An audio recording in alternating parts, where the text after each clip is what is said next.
जय हिंद दोस्तों, welcome to the सरकारी जॉब। आज की इस क्लास में हम डिस्कस करने वाले हैं यहाँ पे आपका जो एनएमडीसी की अपकमिंग रिक्रूटमेंट आने वाली है, जिसमें कि आपका फील्ड अटेंडेंट और मेंटेनेंस असिस्टेंट की भी पोस्ट है। तो इसके बारे में डिटेल में डिस्कस करेंगे। क्या एज क्राइटेरिया मांगा जाता है, आपको कौन कौन इसमें अप्लाई कर सकता है, एलिजिबिलिटी क्या होती है, और इसी के साथ में एग्जाम पैटर्न, सिलेबस, सारी चीजों की जानकारी आपको ऑल अबाउट इन्फॉर्मेशन आज की इस क्लास में मिल जाएगी। अगर आप चैनल के पास पहली बार विजिट कर रहे हो, चैनल को सब्सक्राइब करके बेल आइकन को ऑन कर दीजिएगा। साथ ही साथ सभी से हम्बल रिक्वेस्ट रहेंगी, आप सभी लोग एक बार वीडियो को लाइक जरूर कीजिए। आगे हम आपके लिए क्लासेस आदि भी प्रोवाइड करा रहे हैं। साउंड प्रॉब्लम अगर आ रही होगी तो जरूर बताइएगा। आज साउंड का थोड़ा सा इशू था, मैंने बहुत देर तक टेक्निकल इशू था, मैंने अभी तक ठीक किया।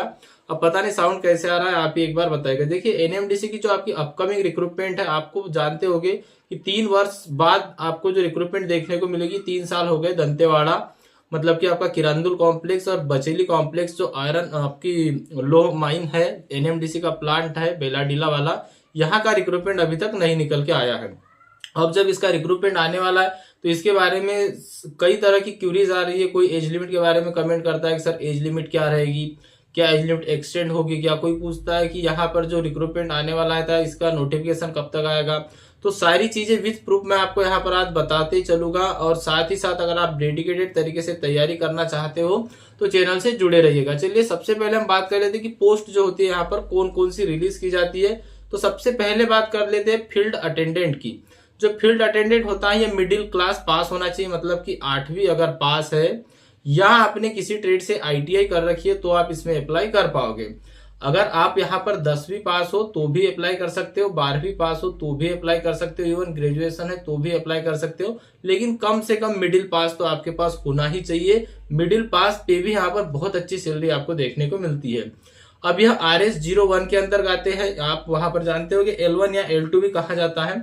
सेकेंड है आपकी मेंटेनेंस असिस्टेंट, एक तो मैकेनिकल वाली और मेंटेनेंस असिस्टेंट इलेक्ट्रिकल वाली। मेंटेनेंस असिस्टेंट मैकेनिकल में जो भी मैकेनिकल के कैंडिडेट होते हैं, चाहे आपने आईटीआई वेल्डर से की हो, फिटर से की हो, मशीनिस्ट की हो, motor mechanic, diesel mechanic, auto electrical आदि से की हो, तो आप यहाँ पर अप्लाई कर सकते हो। और जो मेंटेनेंस असिस्टेंट इलेक्ट्रिकल वाले रहते हैं, इसमें इलेक्ट्रिकल या इलेक्ट्रीशियन वाले अप्लाई कर सकते हैं। अब आगे और भी इसमें कई प्रकार की, विभिन्न प्रकार की पोस्ट होती है जहां से यहाँ पर नोटिफिकेशन को रिलीज किया जाता है। जैसे अगर हम यहाँ पर बात करें तो हेम मैकेनिकल की भी यहाँ पर पोस्ट आती है। इसमें 3 ईयर का डिप्लोमा आपको मैकेनिकल का होना चाहिए, या यहाँ पर उसी के साथ में यह डिजायरेबल है, मतलब कि एसेंशियल क्वालिफिकेशन तो आपको 3 ईयर का डिप्लोमा ही चाहिए। इसके साथ में डिजायरेबल रहता है कि आपके पास वैलिड हेवी ड्राइविंग लाइसेंस हो तो भी आप यहाँ पर लगा सकते हो। बाकी आपको यहाँ पर आपका जो ग्रेजुएशन है वो कंप्लीट हो या तो डिप्लोमा आपका कंप्लीट हो। एमसीओ ग्रेड 3rd की वैकेंसी आती है, यहाँ पर भी आप देख सकते हो आपको डिप्लोमा मांगा जाता है। बीएससी वगैरह अगर किसी के पास है तो उसके लिए भी आती है, जैसे कि आप देख सकते हो इलेक्ट्रीशियन ग्रेड 3rd, यहाँ पर भी डिप्लोमा वाले अप्लाई कर सकते हैं। ब्लास्टर ग्रेड 2nd में आपके पास या तो मैट्रिक होना चाहिए या तो ब्लास्टिंग से आईटीआई की हुई होना चाहिए, और या आपके पास में माइनिंग मेट का सर्टिफिकेट होना चाहिए तो भी आप अप्लाई कर सकते हो। ग्रेजुएशन अगर आपका बीएससी है, मतलब कि केमिस्ट्री या जूलॉजी से है, तो भी आप यहाँ पर अप्लाई कर पाओगे, और केमिस्ट्री जूलॉजी दोनों है तब भी आप इसमें अप्लाई कर सकते हो। तो इसका क्या निकल के आया कंक्लूजन, कि आपने कोई भी कोर्स किया हो, चाहे आप आईटीआई कैंडिडेट हो, 8th पास आउट कैंडिडेट हो, ग्रेजुएट कैंडिडेट हो या डिप्लोमा कैंडिडेट हो, आप यहाँ पर अप्लाई कर पाते हो। अब बात करें सबसे पहले आपके सैलरी पैकेज और एज लिमिट के। तो देखिए, सबसे पहले तो आपको यहाँ पर प्रोविजनली ट्रेनिंग दी जाती है, जो कि होती है 18 माह की। इसके बाद में आपको यहाँ पर परमानेंट किया जाता है। सबसे पहले बात करें फील्ड अटेंडेंट की, तो फील्ड अटेंडेंट में यहाँ पर जो फर्स्ट ईयर होता है आपको 18,000 रुपए, देन नेक्स्ट आपके जो सेकेंड 6 मंथ होते हैं 18,500 रुपए आपकी सैलरी यहाँ पर मिलती है। और जब आपकी ये ट्रेनिंग, मतलब कि प्रोविजनली पीरियड खत्म हो जाता है, उसके बाद में आपकी सैलरी 18,100 रुपए से लेके 31,800 रुपए तक जाती है। यहाँ पर जब अलाउंसेस आदि एड हो जाते हैं तो आपकी 13K तक सैलरी बनती है। यहाँ पर भी आपको अलाउंसेस आदि सब कुछ प्रोवाइड कराया जाता है, तो इस बात को ध्यान में रखिएगा। चाहे टीए, डीए, एचआरए, पीएफ आदि सब कुछ जो है इसमें जब एड होता है, उसके बाद में यहाँ पर आपको जो है ये सैलरी इंक्रीज होती है। या आपकी बेसिक सैलरी होती है, कौन सी बेसिक सैलरी होती है यहाँ आपकी। और अगर हम बात करें मेंटेनेंस असिस्टेंट वालों की, मतलब कि आईटीआई कैंडिडेट की, तो यहाँ पर ट्रेनिंग पीरियड में तो सेम पैकेज रहता है, लेकिन ट्रेनिंग के बाद में इनकी सैलरी फील्ड अटेंडेंट वालों से इंक्रीज हो जाती है। तो यहाँ पर अभी आपको अच्छी खासी सैलरी देखने को मिलती है। सभी पोस्ट पे जितनी भी पोस्ट निकल के आती है सभी पोस्ट पे मैक्सिमम एज लिमिट 30 साल की होती है। अगर आपके पास ओबीसी का सर्टिफिकेट है तो आपको यहाँ पर 3 वर्ष की छूट मिलेगी। अगर एससी एसटी वाले हैं तो यहाँ पर 5 वर्ष की छूट दी जाती है। मतलब कि ओबीसी कैंडिडेट यहाँ पर 33 ईयर तक अप्लाई कर पाएंगे और जो एससी एसटी है यहाँ पर 35 ईयर तक अप्लाई कर पाएंगे। क्यों? यहाँ पर जो इसका सिलेबस रहने वाला है इतना अच्छा रहता है कि आपको ज्यादा मतलब वो नहीं करना पड़ता मेहनत, क्योंकि यहाँ पर लोकल जीके आदि पूछा जाता है, उसके बारे में भी हम डिटेल में डिस्कस करेंगे। अप्लाई कैसे करना है तो आप इसको ऑनलाइन या ऑफलाइन मोड दोनों तरीके से अप्लाई कर सकते हो। अब सिलेक्शन प्रोसेस क्या होता है, तो सिलेक्शन प्रोसेस की अगर हम यहाँ पर बात करें, देखिए मैं आपको सब बताऊंगा कब वैकेंसी आएगी, कितनी पोस्ट आएगी, सब कुछ। पहले आप इसका जो पूरा क्राइटेरिया होता है वो यहाँ पर देखते चलिएगा। सिलेक्शन प्रोसेस की अगर हम यहाँ पर बात करें तो देखिए, चाहे आप फील्ड अटेंडेंट के हो या मेंटेनेंस असिस्टेंट के हो, सबका पहले रिटर्न एग्जामिनेशन होता है। अप्रोक्सीमेटली ऑफलाइन एग्जामिनेशन होता है, लेकिन इस बार हो सकता है ऑनलाइन कंडक्ट करा दे। हालांकि ऑफलाइन ही होता है अभी तक, चाहे वह कर्नाटका वाला प्लांट हो बेल्लारी का या तो फिर यहाँ दंतेवाड़ा वाला प्लांट हो, आपके ऑफलाइन एग्जाम हुए थे। इसके बाद में जो फील्ड अटेंडेंट वाले इनका होता है पीएटी टेस्ट, जिसको कि आप फिजिकल एबिलिटी टेस्ट कहते हो। और जो आईटीआई कैंडिडेट है, डिप्लोमा कैंडिडेट है, ग्रेजुएट कैंडिडेट है, इनका होता है ट्रेड टेस्ट। आपका जो भी ट्रेड रहेगा, इलेक्ट्रिशियन हो, फिटर हो, मशीनिस्ट हो, वेल्डर हो, कारपेंटर हो, आप उससे यहाँ पर ट्रेड टेस्ट देने के लिए आपको यहाँ पर बुलाया जाता है। इसके बाद डॉक्यूमेंट वेरिफिकेशन और ज्वाइनिंग आपकी हो जाती है। आगे की प्रोसेस में क्या है तो देखिए मैं आगे आपको बता दूं। अब इसमें एक चीज है आपका सिलेबस। सबसे बेस्ट तो यही है कि आपका सिलेबस जो है यहाँ पे थोड़ा डिफरेंट आता है अदर एग्जामिनेशन से। देखिए वैसे तो केंद्र सरकार के अधीन यह जॉब रहती है आपकी, लेकिन यहाँ पर क्या होता है, जनरल अवेयरनेस, जो फील्ड अटेंडेंट वाले की हम बात करें, यहाँ पर जीके के क्वेश्चन पूछे जाते हैं 70 अंक के। 30 अंक की आपको यहाँ पर मैथ्स और रीजनिंग मिला के आती है। टोटल 100 क्वेश्चन आपको यहाँ पर पूछे जाते हैं। 100 मार्क के, कोई भी माइनस मार्किंग इसमें नहीं होती है।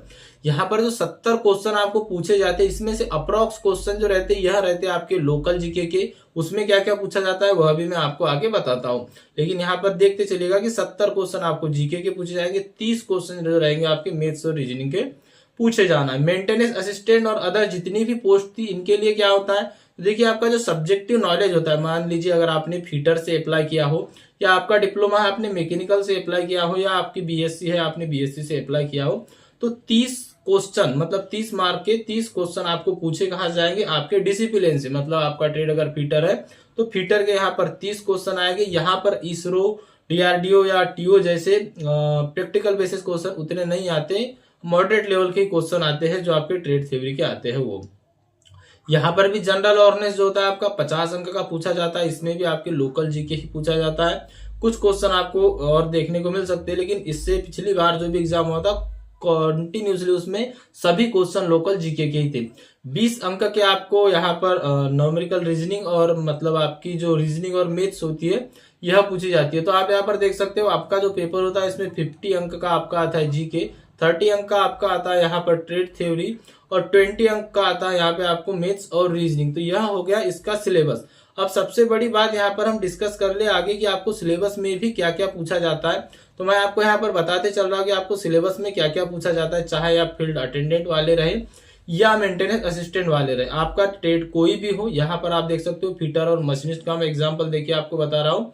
यहाँ पर आपको पूछा जाता है लोकल जीके। यह ई बुक है, इसके बारे में बताऊंगा आपको।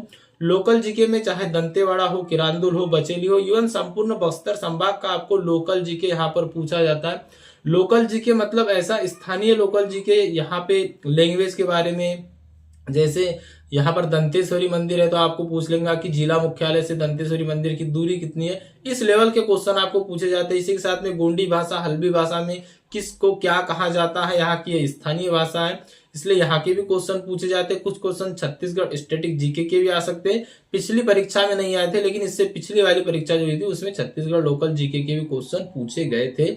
इसके बाद में मैथ्स और रीजनिंग हो गया, और इसके बाद में आपका ट्रेड थ्योरी हो गया। इसमें भी ट्रेड थ्योरी को छोड़ दिया जाए तो बाकी सेम ही रहता है, बाकी इसमें ट्रेड थ्योरी नहीं पूछी जाती।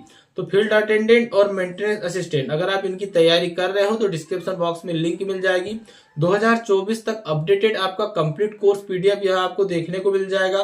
चाहे आपका ट्रेड फिटर हो, मशीनिस्ट हो, वेल्डर हो, इलेक्ट्रिशियन हो, कोई भी अगर आप फील्ड अटेंडेंट से अप्लाई कर रहे हो तो आपको वहां पे भी आपका कोर्स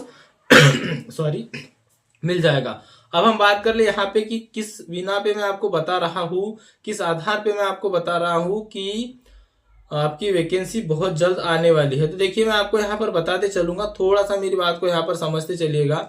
अभी जब आपका बिल्लारी वाला, जब तक आपका स्किल टेस्ट नहीं हुआ था या पीएटी टेस्ट नहीं हुआ था या इसकी डेट नहीं आई थी, आप एक बार एनएमडीसी के ऑफिशियल वेबसाइट पर जाके देखिए। तो जब तक आपकी डेट नहीं आई थी तब तक आपके इसमें कोई भी नोटिफिकेशन आदि आ नहीं रहे थे। अब इन्होंने लिस्ट तो पहले ही भेज दी थी, मतलब हैदराबाद तक पहुंच चुकी है आपकी लिस्ट। मैंने पहले भी आपको बताया था कि इतनी जानकारी मेरे को लग गई है, लेकिन अभी तक इन्होंने ऑफिशियल वेबसाइट पर नोटिफिकेशन नहीं निकाला है। लगभग 800 प्लस पोस्ट पे यहाँ पर नोटिफिकेशन आने वाला है। पिछली बार 300-400 कुछ पोस्ट पे आया था, इस बार लगभग आप 2 गुना मान के चलिए आपको यहाँ पर नोटिफिकेशन देखने को मिलेगा। मतलब सीटों की संख्या अच्छी खासी रहेगी। इसकी तैयारी करने से आपको बेनिफिट क्या होता है, तो देखिए यहाँ पर लोकल जीके इसलिए पूछा जाता है क्योंकि अधिकतर कैंडिडेट पहले क्या होता था कि यहाँ की लोकल वाले ही यहाँ पर जॉब कर पाते थे। क्यों? क्योंकि लोकल जीके किसी को वहां का आता नहीं था। लेकिन धीरे धीरे अब जब से ऑनलाइन का जमाना आया है, यहाँ पर लोकल जीके सभी पढ़ रहे हैं और बहुत से कैंडिडेट का सिलेक्शन हुआ है। पिछली बार भी यूपी बिहार के भी कैंडिडेट गए हैं, इवन उड़ीसा एमपी से भी यहाँ पर कैंडिडेट आए हुए हैं। तो अगर आप एक कंप्लीट डेडिकेटेड तरीके से तैयारी करना चाहते हो तो तैयारी आपकी स्टार्ट कर दीजिए। अगर हम वैकेंसी डेट की बात करें, देखिए कंफर्म डेट तो जब आपकी ऑफिशियल नोटिफिकेशन आएगा तभी बता पाएंगे, लेकिन अप्रोक्सीमेटली यहाँ पर हम कह सकते हैं कि दिसंबर के बाद और फरवरी के आसपास आपको इसका नोटिफिकेशन देखने को मिल जाएगा। और इसके बाद में पिछली बार जो है आपको बहुत समय मिल गया था यहाँ पे तैयारी करने को, पढ़ने को, लेकिन इस बार आप देख सकते हो नोटिफिकेशन जितने भी आई है फटाफट बिल्कुल यहाँ पर कंप्लीट करवाए जा रहे हैं। तो अप्रोक्सीमेटली आप मान सकते हो कि 1-2 महीना आपको पढ़ने को मिल सकता है अगर फरवरी तक नोटिफिकेशन आता है तो।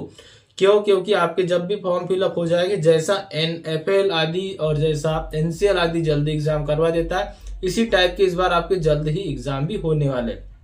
तो आपकी कोई भी क्यूरीज हो, एक क्वेश्चन मुझे अधिकतर बार बार पूछा जा रहा था कि सर क्या एज यहाँ पर जनरल वाले कैंडिडेट है 32 ईयर तक यहाँ पर अप्लाई कर पाएंगे क्या?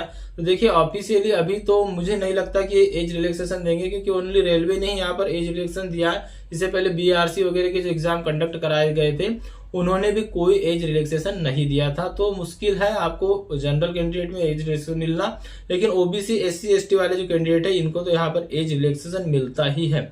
तो अगर आप एक बेहतरीन तरीके से तैयारी करना चाहते हो, इसका बेनिफिट आपको मैं बता दूं कि यहाँ पर क्या होता है, एक सीमित सिलेबस रहता है। आपको ऐसा नहीं कि हिस्ट्री पढ़ना है, पॉलिटी पढ़ना है, ज्योग्राफी पढ़ना है, इतना कुछ नहीं पढ़ना। अगर आपने लोकल जीके कंप्लीट कर लिया तो मान लीजिए अगर आप फील्ड अटेंडेंट वाले हो तो 70 अंक तो आपके यही से गेन हो जाएगी। इसके बाद में आपको 10 अंक का मैथ्स और 10 अंक की रीजनिंग ही पढ़ना होता है। लेकिन वही है कि लोकल जीके यहाँ पर हर इंसान यहाँ पर पढ़ नहीं पाता। तो आप अभी से तैयारी स्टार्ट कर दीजिए, क्योंकि हर बार थोड़ा सा यहाँ पर सिनारियो चेंज होता है, कुछ ना कुछ क्वेश्चन जो है यहाँ पर चेंज कर दिए जाते हैं। तो मिलते हैं अगले वीडियो में, तब तक के लिए thank you and bye bye. आवाज की प्रॉब्लम यहाँ पर आज के वीडियो में हो सकती है, माइक में थोड़ा सा इशू था, तो आगे हम यहाँ पर डिस्कस करेंगे। और भी आपकी क्लासेस आदि मैं आपके लिए जल्द ही लेके आऊंगा। तो सभी लोग एक बार वीडियो को थम्स अप कर दीजिए, लाइक कर दीजिएगा, साथ ही साथ जितना ज्यादा हो सके वीडियो को शेयर कीजिए। चैनल से नए जुड़े हो तो चैनल को सब्सक्राइब करके बेल आइकन को जरूर कीजिएगा।